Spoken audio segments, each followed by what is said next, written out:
Got another flashlight to look at today from the company Wurkkos. Let's open it up and take a look. Hey, what's up YouTube? Dan the Fix-It Man. Got another quick video here for you. Wurkkos reached out and asked me if I'd be willing to take a look at another flashlight for them. This particular model is the TS32. This is one of the larger soda can style of flashlights and it's very powerful. It looks like we've got a max of 13,000 lumens and a max throw of 584 meters. This is also the version with the 519A in the Floodlight pattern, and then this is going to be in the 5000K color range. So let's just open it up and see what comes included. A nice protective cover here. Just a little notice here that you do need to take out the little protector that isolates the battery. And then we've got a nice little user manual here. The manual is pretty straightforward, but the print is very small. That's going to be tough for me to read without a magnifying glass, but it does give all of the different modes and output levels here on this side, and then just some simple instructions on how to operate it. It's a pretty basic user interface from what I understand.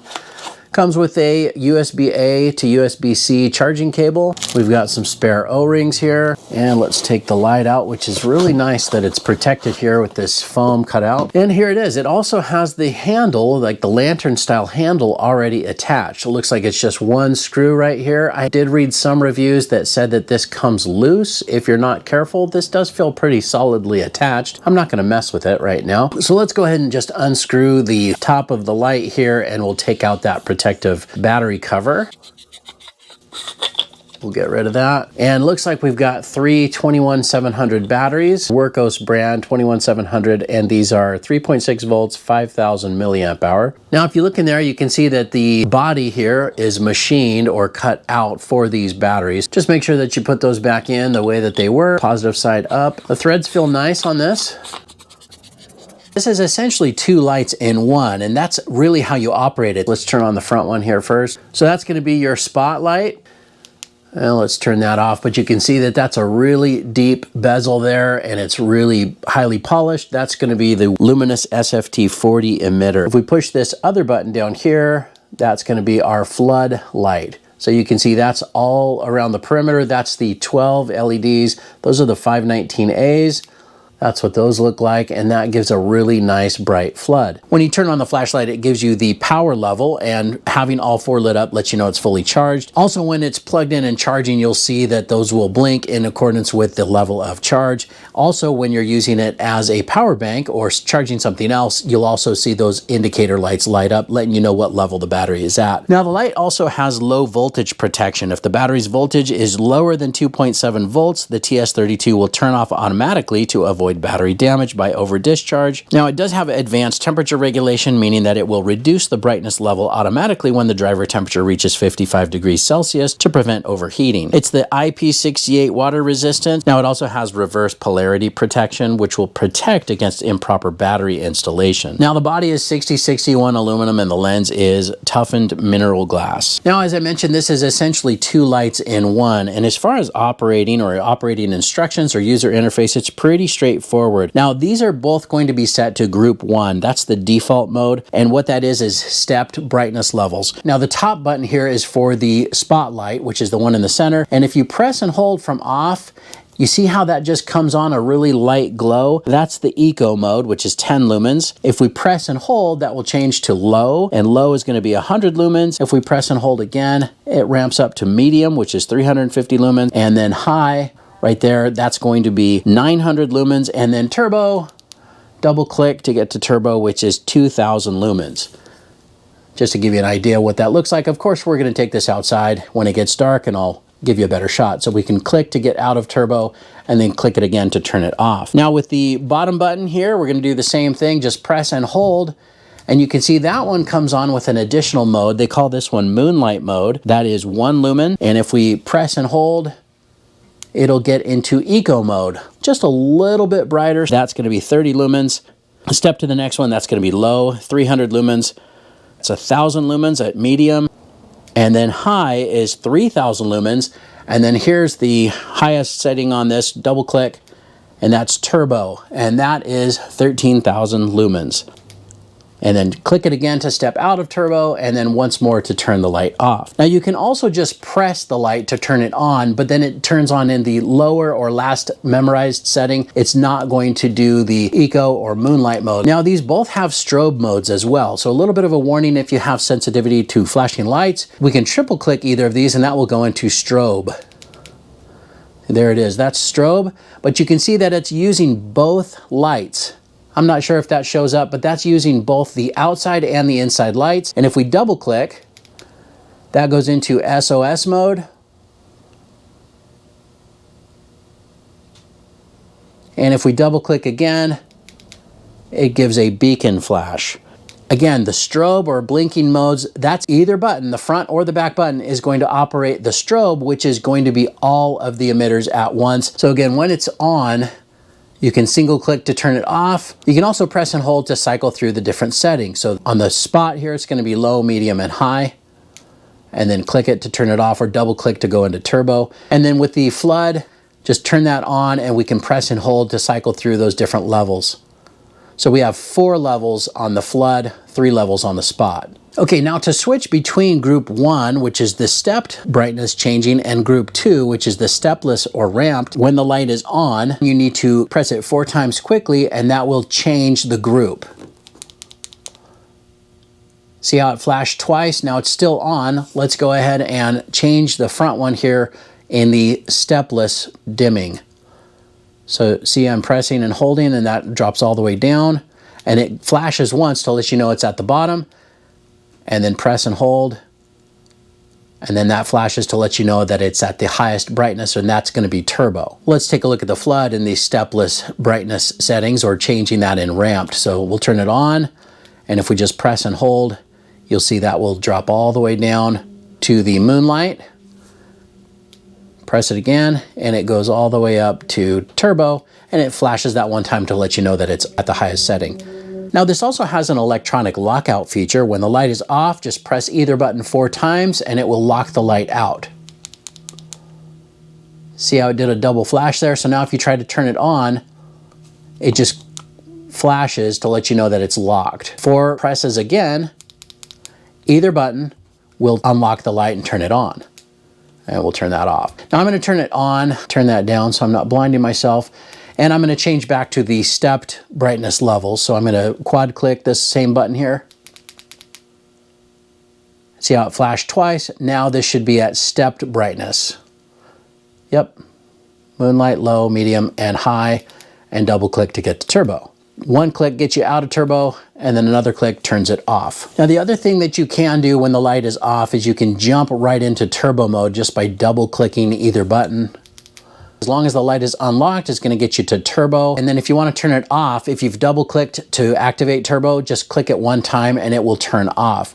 Now, if you have the light on and then you go to turbo, 1 click steps it back down, and then you have to click it again to turn it off. So that's something that's a little bit different, but it is nice that you can get to the instant turbo, either the flood or the spot, by double clicking the light, even when it's off. And click it 1 time and that turns it off. That's pretty much it for the user interface. I also wanted to show you that there is a power bank function with this light. Here's the cover to charge it. It's the USB-C. It's just a little rubber cover. Just turn that around. And I wanted to see if we can get an iPhone charged.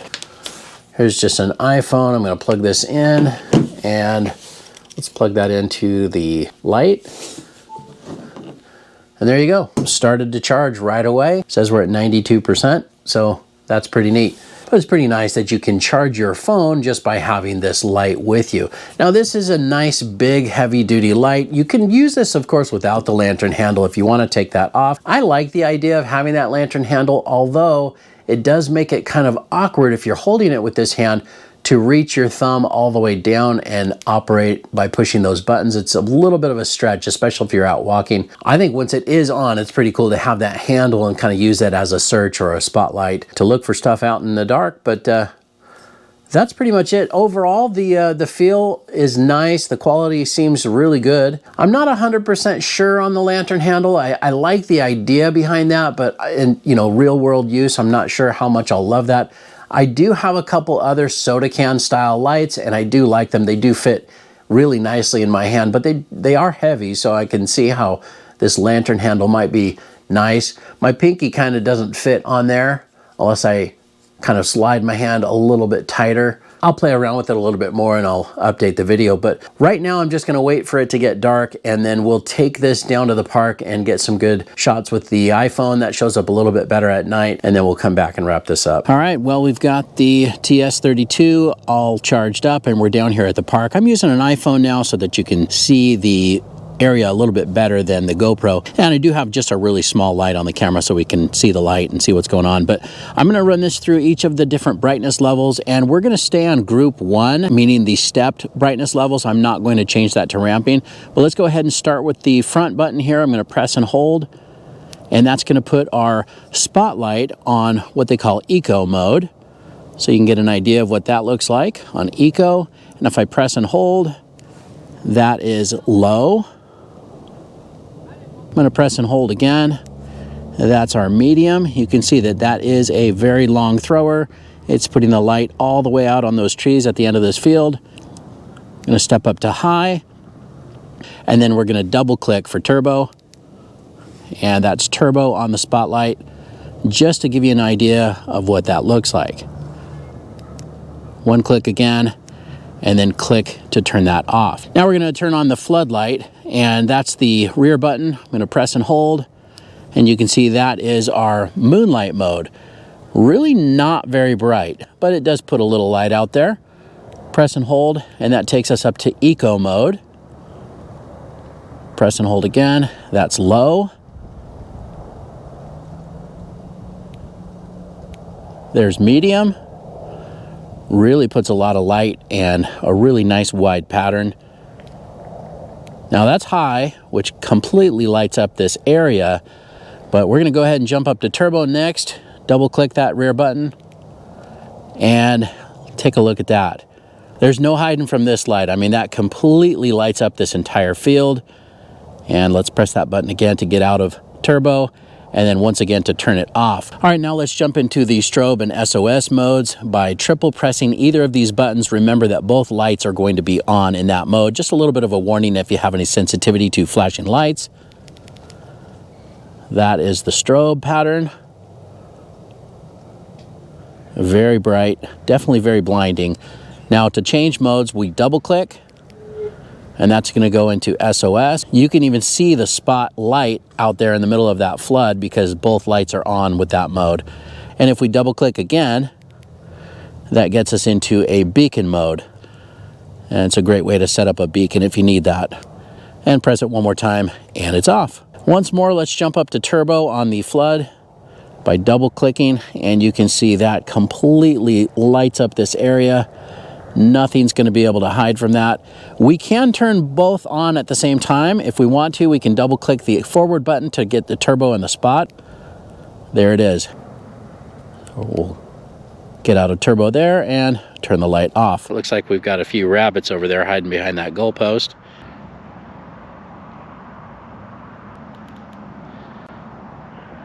That's with the floodlight option. But yeah, they don't stand a chance. They can't hide. No one can really hide from this thing. It's super powerful.